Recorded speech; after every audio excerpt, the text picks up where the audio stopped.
Good afternoon.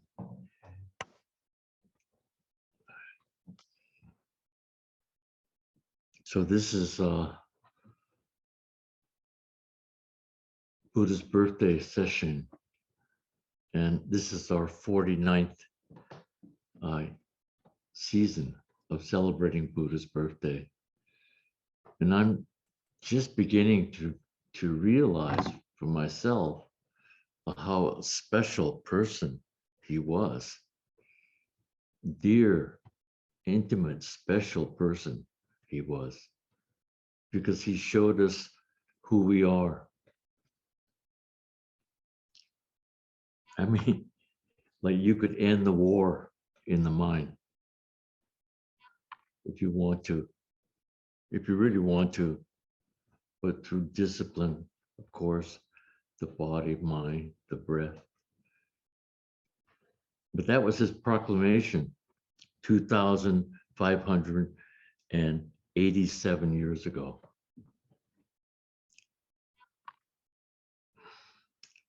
You know, we need peace more than ever.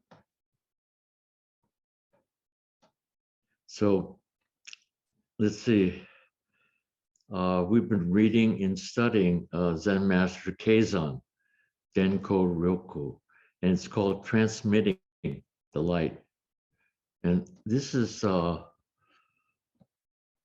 this is the title, but it actually happens. It's a reality that our conscious mind cannot pick up, because the conscious mind is always dividing between subject and object.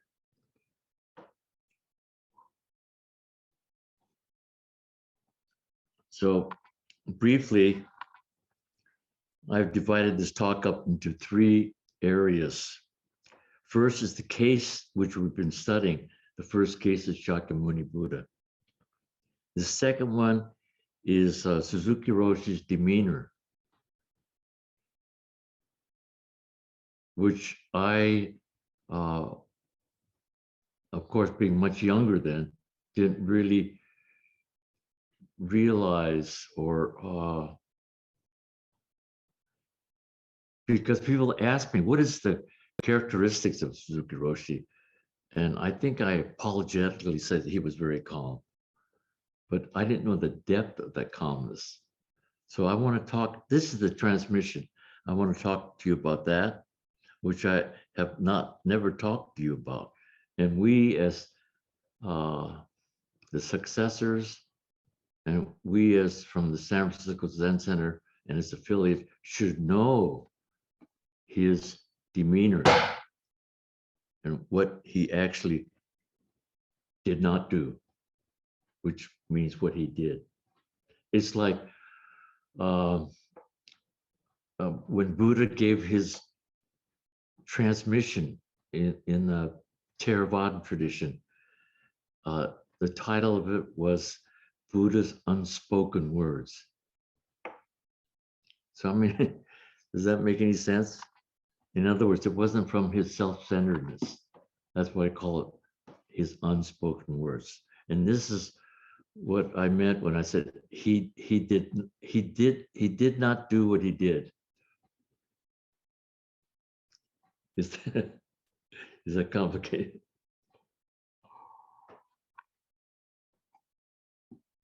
Because usually all of our stuff is based on our self-centeredness. Okay, the first case involving Shakyamuni Buddha, and his family name was Gautama. And the second is Roshi, his demeanor, and Noadi Roshi, who was our transmission master, was the interview. And I want to share a reading from that interview that he said, what he said about Suzuki Roshi. And the third is that the precepts is all, it's not just the practice enlightenment, but it's also the precepts, how we realize and understand the precepts. And the precepts, so the precepts is not what ordinary people say precepts are. You have to do good, be good, and help others. That's not what we're talking about. We're talking about realization is the precepts. And I'll give you a sample of that at the end here.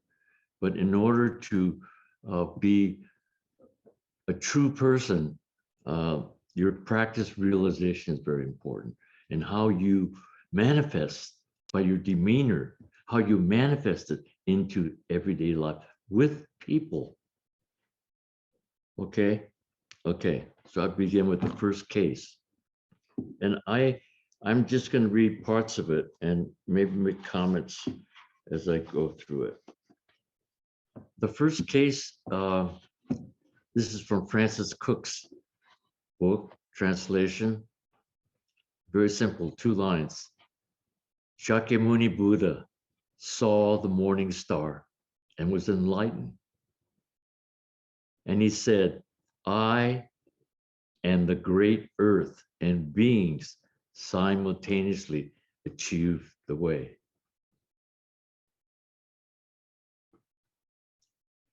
So this is very important. I, of course, this is not the self-centered I, and the great earth and beings simultaneously achieve the way. And during his last 7 days of sitting, just before his realization, his great realization, Mara came to just try to tempt him and destroy his concentration. And he asked Buddha, well, how can you prove your realization or your enlightenment? And Buddha bent over and he touched the earth, the great earth. And the great earth is the great earth. Also, the great earth, everything is settled on the great earth and beings. Okay. So in the case, they talk about true Dharma, counterfeit Dharma. These are so many years of, I'm not sure who predicted this, maybe Buddha said this, but anyway, after his death, maybe first 500 years is the true Dharma. Second is the counterfeit Dharma. It's the Dharma, but no one understands it. And the third year is the collapsed Dharma. we may be in the third year, okay? But anyway,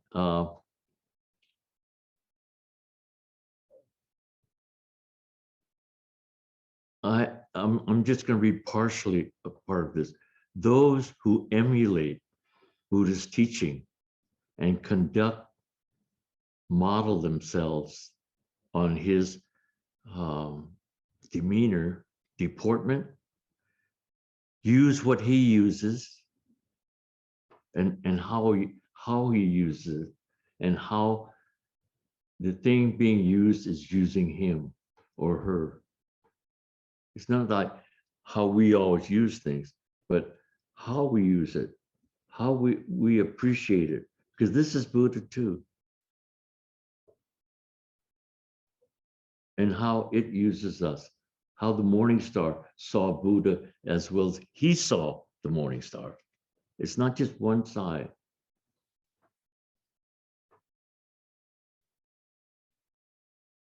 In each moment, while walking, standing in place, sitting or lying down, do as the Buddha did. Buddha after Buddha, ancestors after ancestors have simply transmitted this so that the true Dharma is not extinguished. And earlier, a few years ago, I had these 2 kanji words, moku den. Moku is silence, den is to transmit. So actually, many teachers, when you think about that, when they were just sitting down, they were transmitting. They were and they were not transmitting. Therefore, they were transmitting because they weren't doing it. They were just sitting down, doing nothing. Just sitting down. Our zazen is just sitting down, doing nothing. It's the same thing. So it's maybe this is the first time I begin talking about our behavior, demeanor, action, the practice really in our daily life, outside of the Zendo and inside the Zendo as well. Okay, this is that was Mokuden. He has a kind of, there's a few parts to this I'll read, and I'll end with the verse, the final verse.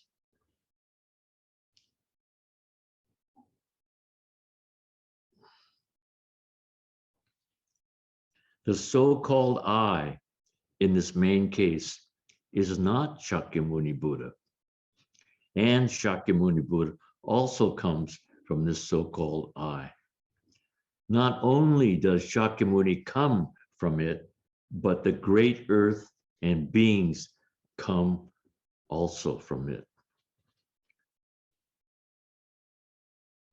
It is just like when a large net is taken up and all the many holes or openings of the net also taken up come with it. That's a really beautiful metaphor.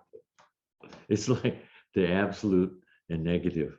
They go together. The net can't be made without the holes. And who makes the holes?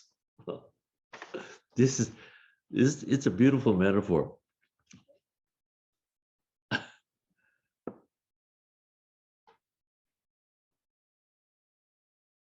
Just as when a large net is taken up and all the many openings of the net also taken up when Shakyamuni Buddha was enlightened. The great earth, all beings were enlightened.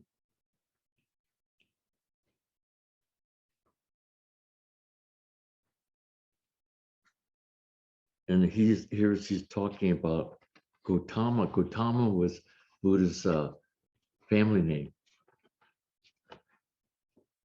before he became Buddha. All of you here are also established in the pupil of Gautama's eyes.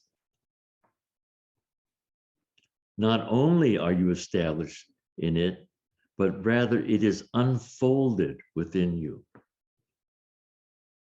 Unfolded, that means like embraced,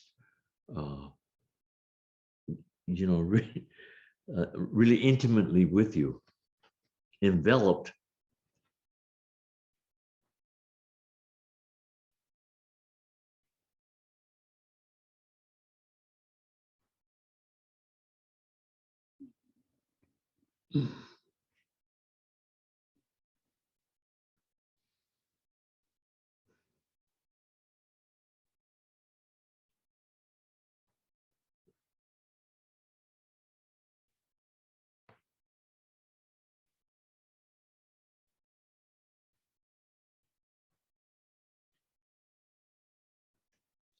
Enfolded within you, intimately within you. Also, the pupil of Gautama's eyes becomes the fleshly body. It becomes the whole body of each person, standing like an 80,000-foot precipice on the earth. 80,000 feet precipice. Each person standing like an 80,000-foot precipice on the earth.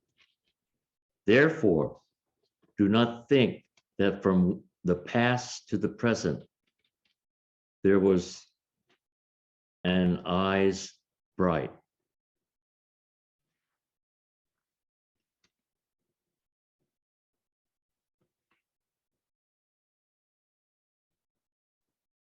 You are the pupil of Gautama's eye.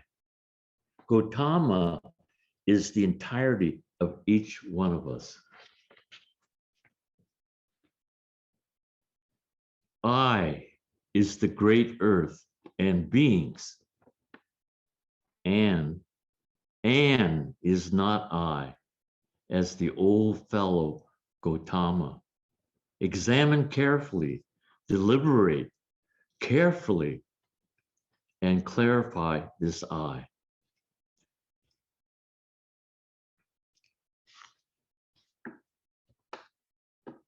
The Lord of the house is I.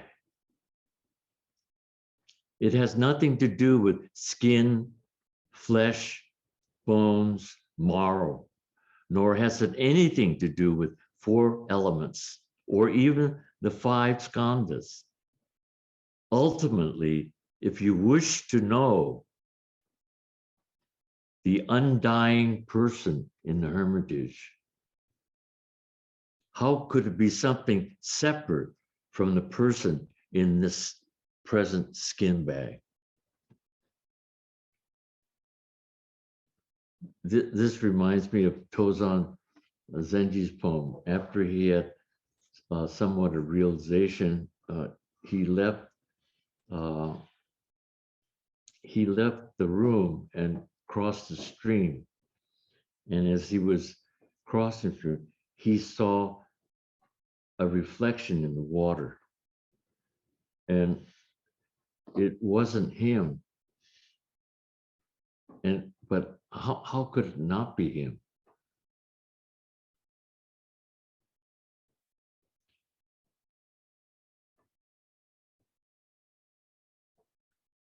Because we have an idea.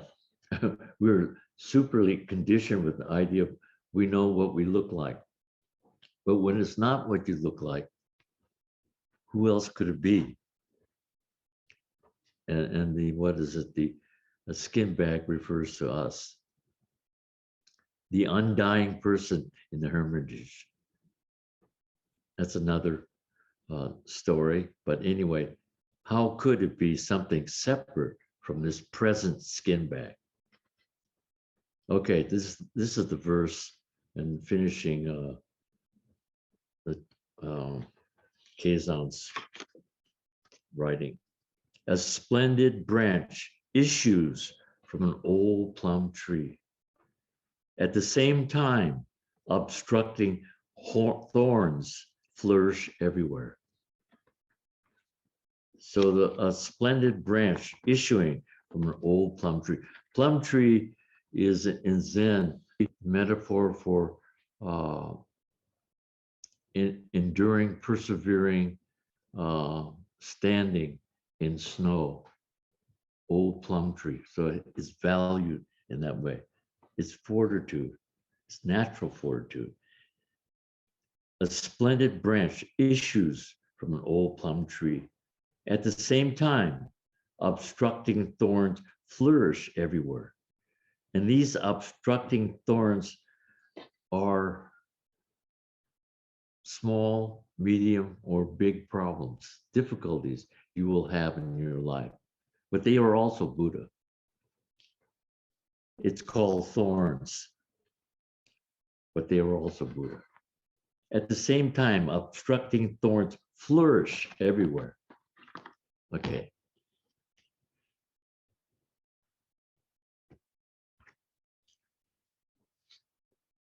This was a interview.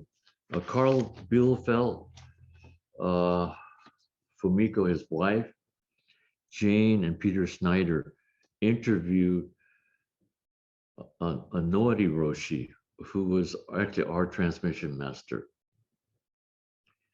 And he knew Suzuki Roshi very well. So this was recorded. And I think, yeah, it's in website of cukecoop.com/cucumber. David Chadwick's web. So they interviewed, and this was in 1973, 2 years after Suzuki Roshi died. Anyway, for we Americans, students, had probably also felt the same kind of thing, a very special kind of stillness and peace in Suzuki Roshi. Whether he's alone, sitting, walking, whether he's in the middle of a crowd, that same kind of peacefulness about him.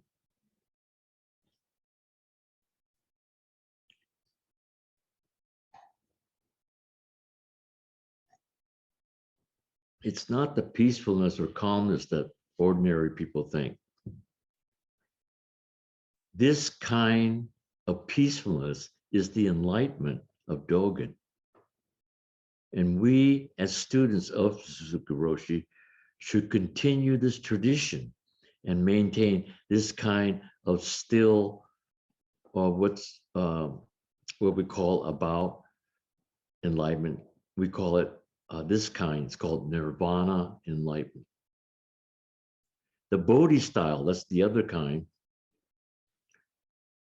is Rinzai Zen, and often mistakenly considered to be the Zen type of enlightenment and what is more attractive to the West at first glance, a kind of flashy, quick, powerful image that we have of a Zen master.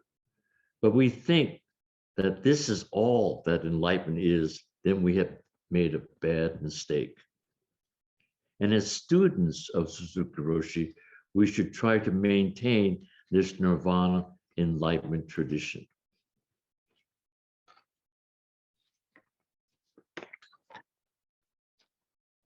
And let's see.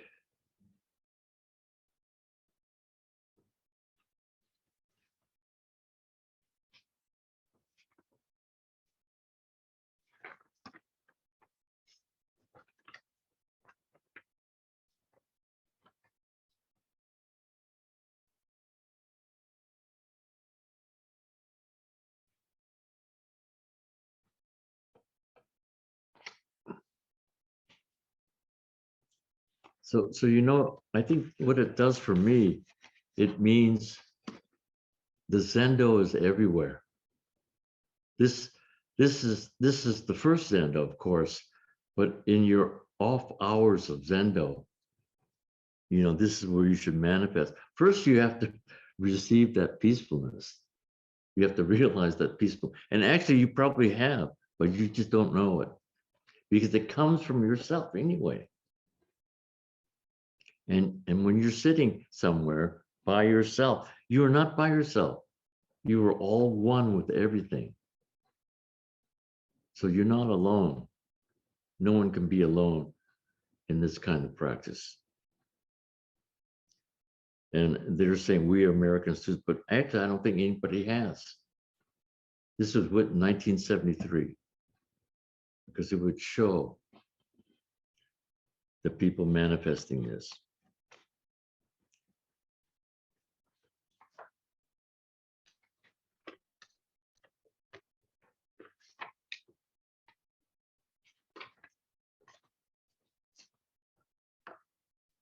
And Hoitsu was there at this meeting,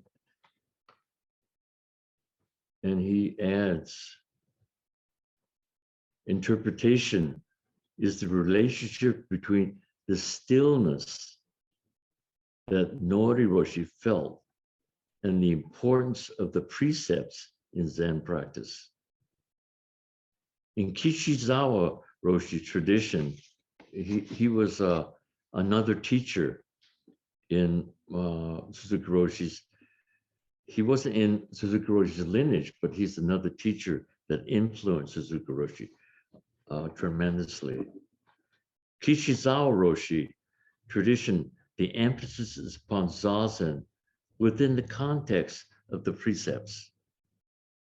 Zazen in daily life, so that the order of the daily life makes possible the emergence of this Buddha nature.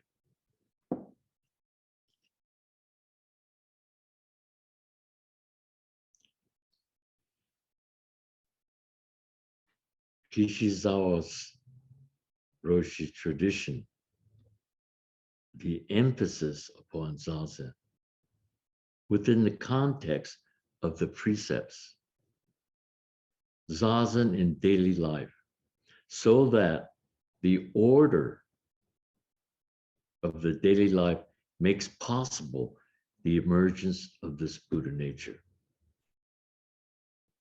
That kind of reawakening to what you already have, that kind of reawakening which you already have, that kind of reawakening to what you already have becomes possible through the precepts, working not just in your mind, but in your body, in your daily life. When your body is completely in accord with the precepts, and your daily life is just this continuous practice of precepts. That's Mimitsu no Kafu. And your daily life is just this continuous practice of the precepts. Then the power of meditation comes out in this, and you are what you already have. That's beautiful. And so precepts, for us, precept is not saying you can't do this or you're bad if you do that. Precepts, I heard it like in the Rinzai tradition, they give those last because they're so difficult to understand. Maybe about at least 40 or 40 years ago, I interpreted precepts as pre means before, sep means to take. So it implied that you have it before you take something. And so this is just a sample of the precepts. I remember reading eating meat. Okay, no, this is just a short sample. If you kill something to, it's a violation of the precepts if you kill something to eat. And it is also a violation of the precepts if you don't kill something to eat. So isn't that wonderful? People says, yeah, I follow the precepts. I'm great. I don't eat meat, but that's also a violation of the precepts. So that's just a sample of how deep and profound the precepts are. So my favorite is the 3 cumulative pure precepts. That means succession increasing in size. There are 3 of them. Cumulative, pure precept. Succession increasing in size. And usually if you go to a precept ceremony, maybe this could also be in Christianity, but similar, is that don't do anything bad. Always do something good, and then do good for others. It's pretty common, pretty universal. But this is not what Zen means. This is their first cumulative pure precept. Precept of fulfilling forms and ritual. That's the first pure precept. So I interpret it as it's what people usually say is don't do anything bad. But this is the first precept of fulfilling forms and rituals. So it means illuminating forms and ritual. And rituals actually is not just in the Zendo or in a temple. It's your everyday life. It's a ritual. You know, eating oryoki, the detail and the care we put in the form of eating oryoki, how could you just throw a hammer down?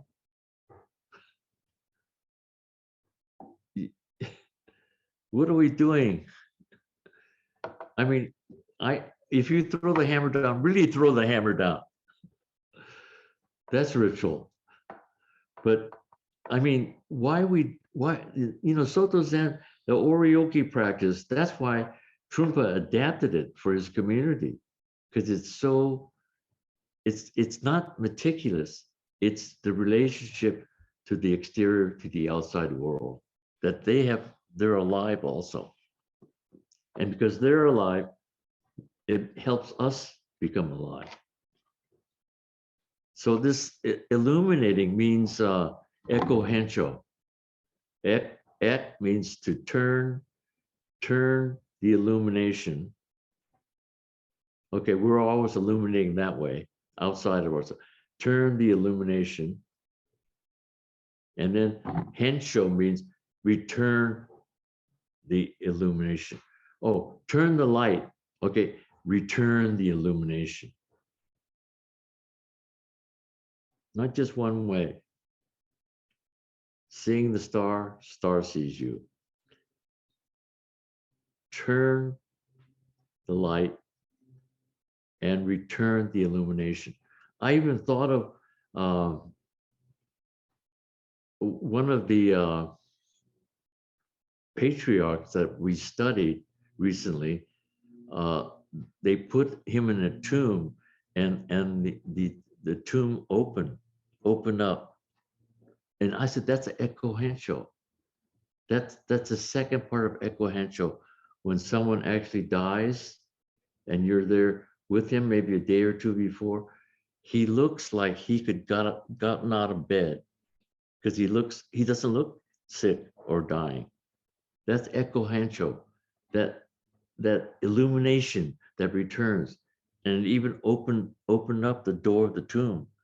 And in Christianity, when Christ was in the stone, that's eko hensho. That's one part of eko hensho. So, okay, that's about illumination and rituals. Rituals is like when we brush our teeth, when we eat, when we talk, all of it. So it's mimo no kafu. It's one continuous practice. And it's not that you're checking up on yourself, but you find yourself in that practice. And it's a rhythm and purity and alertness and compassion. The second one is the precept of fulfilling wholesome dharmas. It's the same thing. The precept of illuminating dharmas. Illumination, eko hensho, on things. Dharmas is things.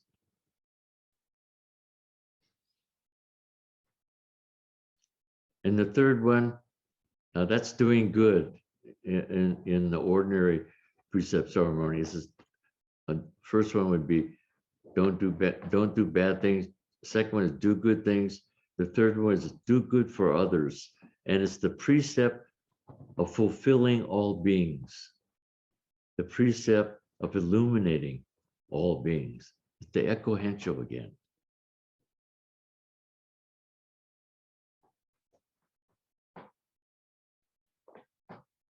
And the conclusion for this one would be, it is transcending sacred and profane. It is transcending the opposites again, sacred and profane, and taking self and others across the sea of suffering.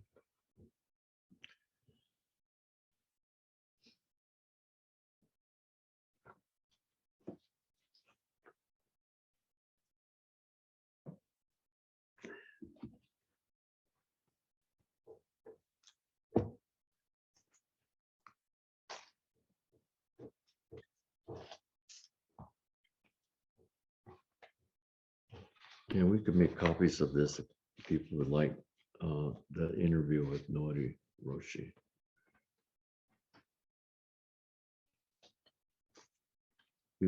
Some people, we have time for questions. If you'd like to ask or anything?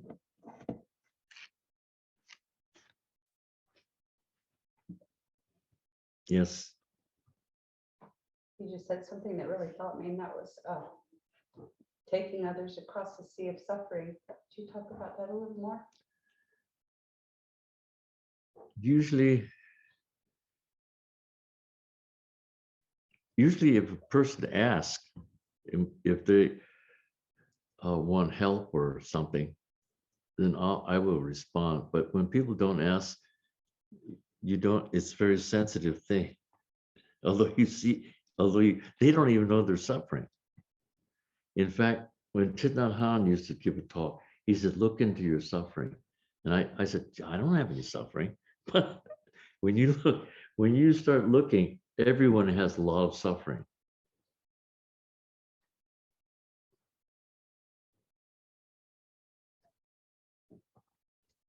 The sea of suffering. I mean, look at the world. It's not going to get better because it has a separation of subject and object. I mean, even Shinko and I watched a little bit of the Academy, the Oscars, and Will Smith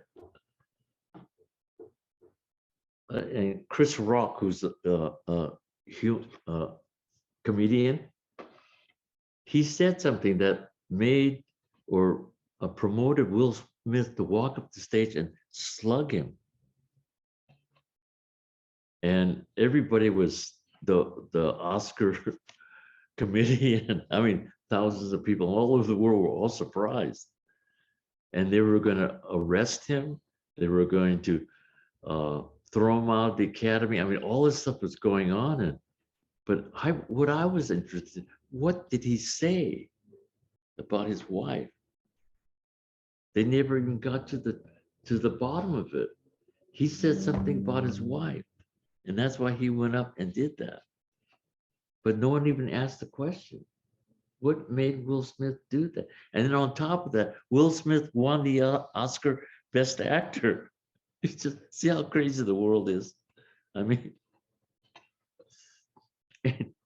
you know, years ago when I went to Poland, they on TV and on posters everywhere, they say that smoking causes cancer, especially Polish cigarettes. And then underneath it says you can buy them next door. I mean, this creates schizophrenia, you know. Smoking is bad, period. But there's greed, anger, and ignorance involved in that. So it continues the negative karma. This is the sea of suffering, you know. We were in the sea of suffering.